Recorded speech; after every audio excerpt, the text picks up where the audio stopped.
So, I said I'm not gonna miss the vlog. Yeah.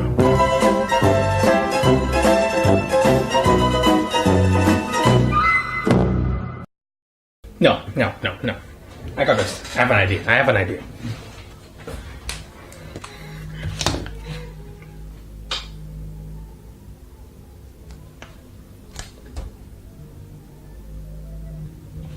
Okay, so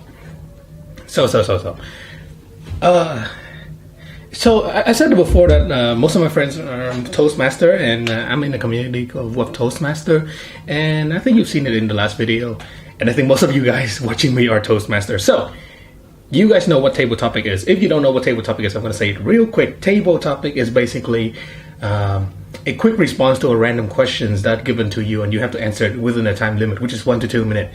So with that said, one of my friends and I created a group that does table topic every night, so that we kind of like practice our skill and utilize our skill in doing that.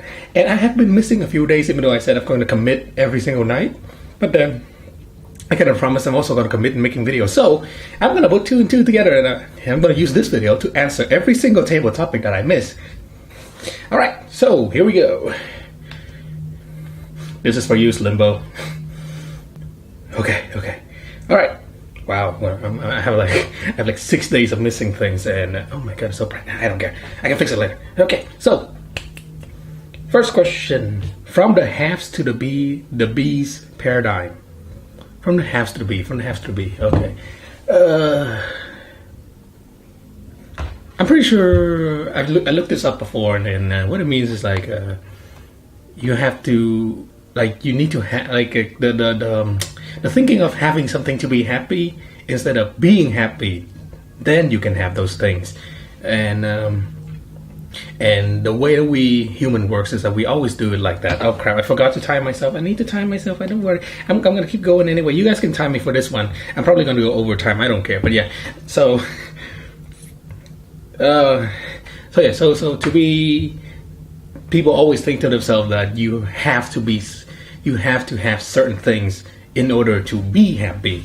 But then the way of that thinking is like basically a bit more materialistic, and that will sometimes cause you to be less happy than more happy, because you keep trying to get all the things that you do.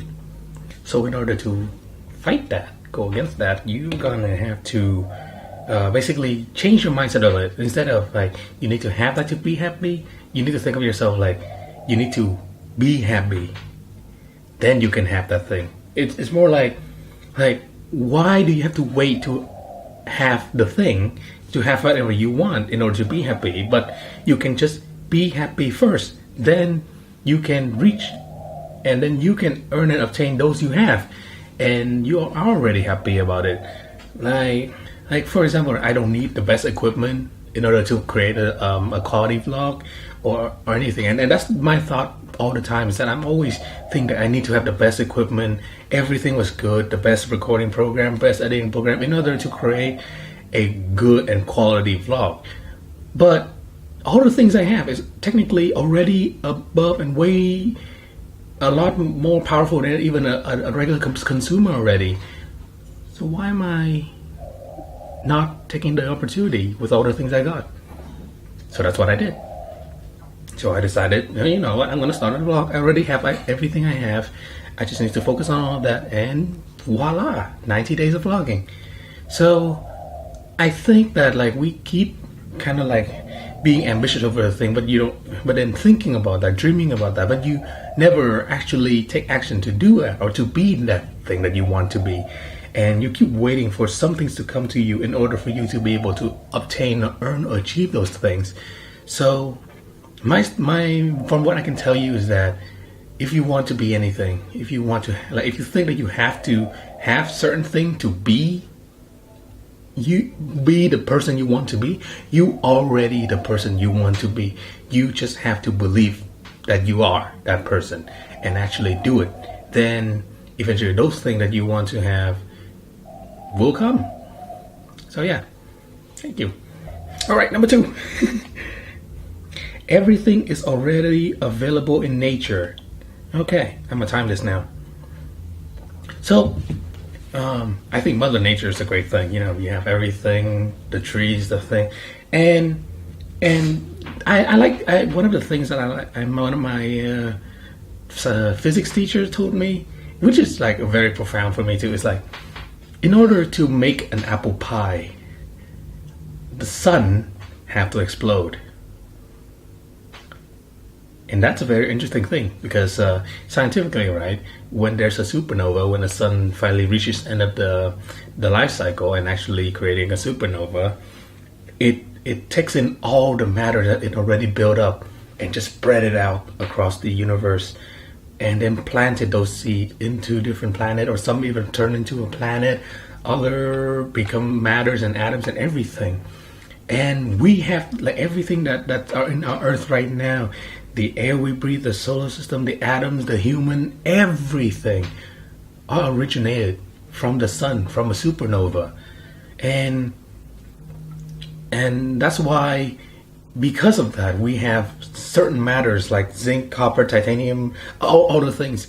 Like we create something, but at the same time, many things that are formed from nature.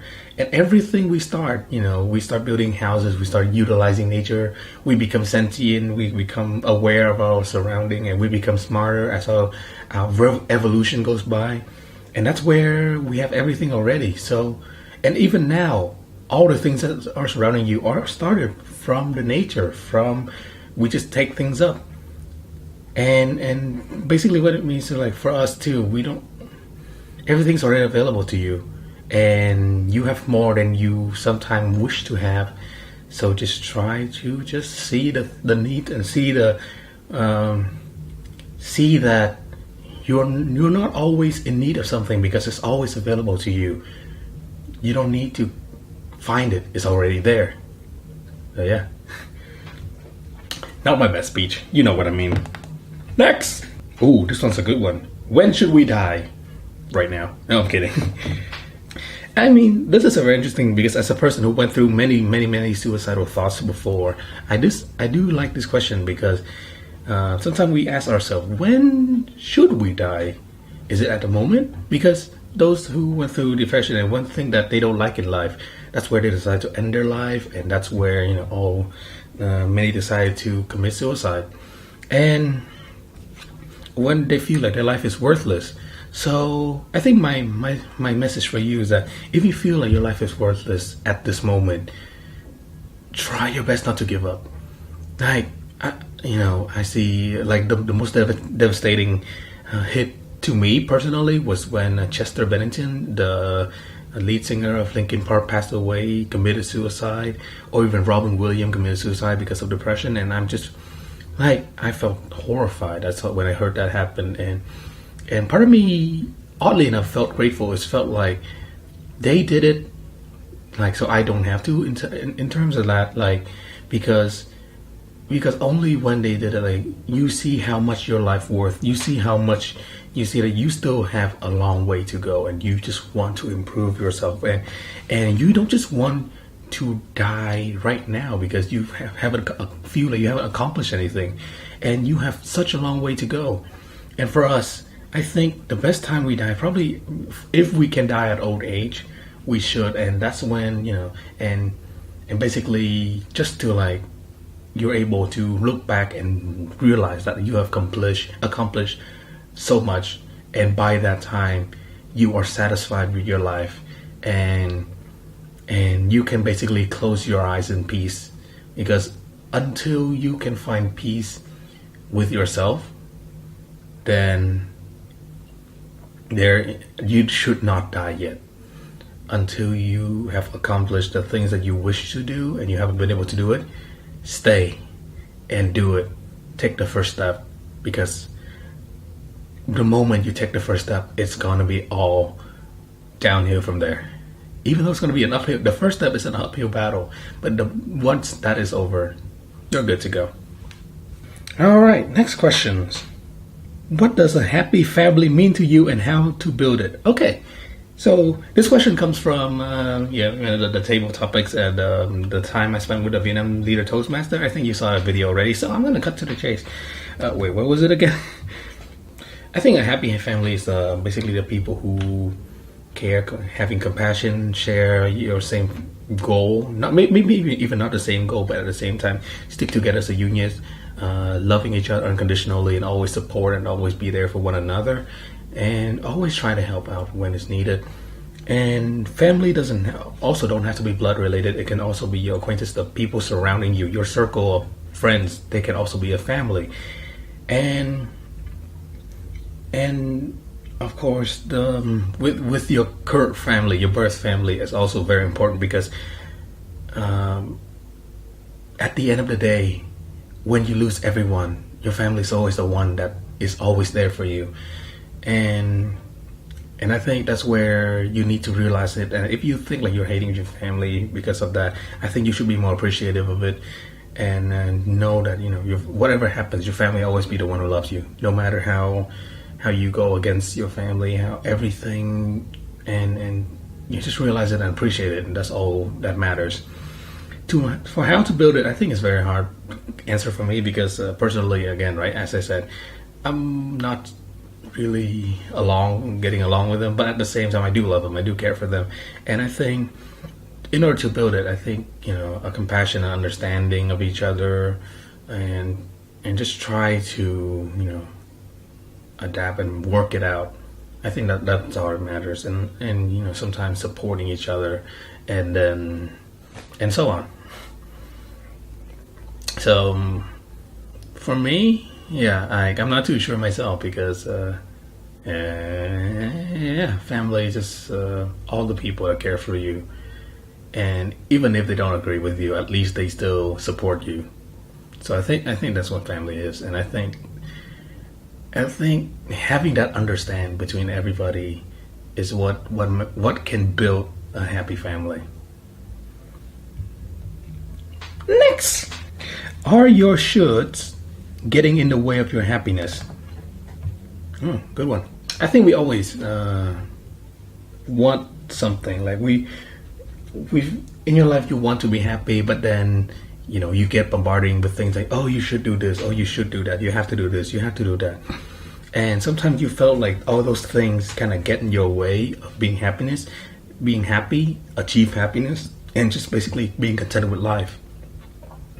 But at the same, and that's something that I felt many times because I'm easily stressed over my shoulds, and sometimes procrastinate, keeping delay, and then all the shoulds build up, and then all I face is stress, and I just want, and then I get to the point where I just drop everything. I just want to do whatever I want to do, and and then hoping that be doing the thing I want to do will make me happier than the things that I should do. And because of that, everything happened, and sometimes it can be for better or worse. I'm not too sure because I'm doing one right now.